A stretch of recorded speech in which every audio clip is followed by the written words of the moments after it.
गहरे जंगल के बीच बसा एक छोटा सा गांव कालापुर अंधेरे रहस्यों से भरा हुआ था। लोग कहते थे कि यहां रात होते ही अजीब आवाजें गूंजती थीं और जो भी बाहर जाता वह लौट कर नहीं आता। एक रात गांव के बुजुर्ग रघुनाथ काका अचानक बीमार पड़ गए। उनका शरीर ठंडा पड़ गया, आंखें सफेद हो गईं और वह बेहोश हो गए। सबने सोचा कि वह मर चुके हैं, लेकिन आधी रात को उनके घर से चीखने की आवाजें आईं। जब गांव वाले वहां पहुंचे तो उन्होंने जो देखा उससे उनकी रूह कांप गई। रघुनाथ काका खड़े थे, लेकिन अब वह इंसान नहीं लग रहे थे। उनका मांस सड़ने लगा था और उनकी आंखों में एक अजीब सी भूख झलक रही थी। रघुनाथ काका पागलों की तरह गांव के लोगों पर हमला करने लगे।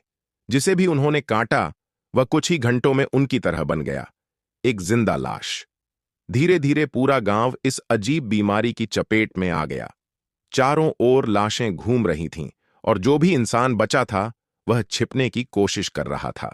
गांव का एक युवक विजय अपनी मां और छोटी बहन को लेकर गांव से भागने की कोशिश कर रहा था, लेकिन हर रास्ते पर ज़ॉम्बी खड़े थे।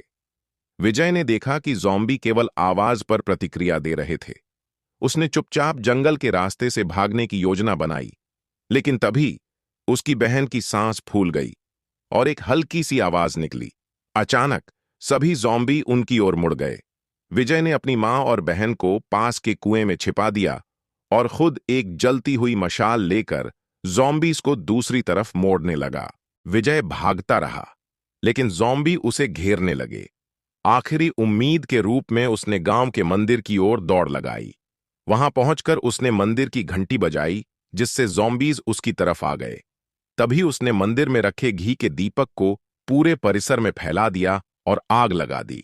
मंदिर धू धू कर जलने लगा और उसमें फंसे ज़ॉम्बी भी राख बन गए। सुबह होते ही विजय अपनी मां और बहन के साथ गांव से बाहर निकल गया, लेकिन पीछे छूटे गांव की राख से एक जली हुई उंगली हिलती दिखी।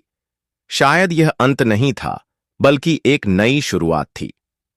अगर आप इस कहानी को और रोमांचक बनाना चाहते हैं या इसका अगला भाग चाहते हैं तो बताइए।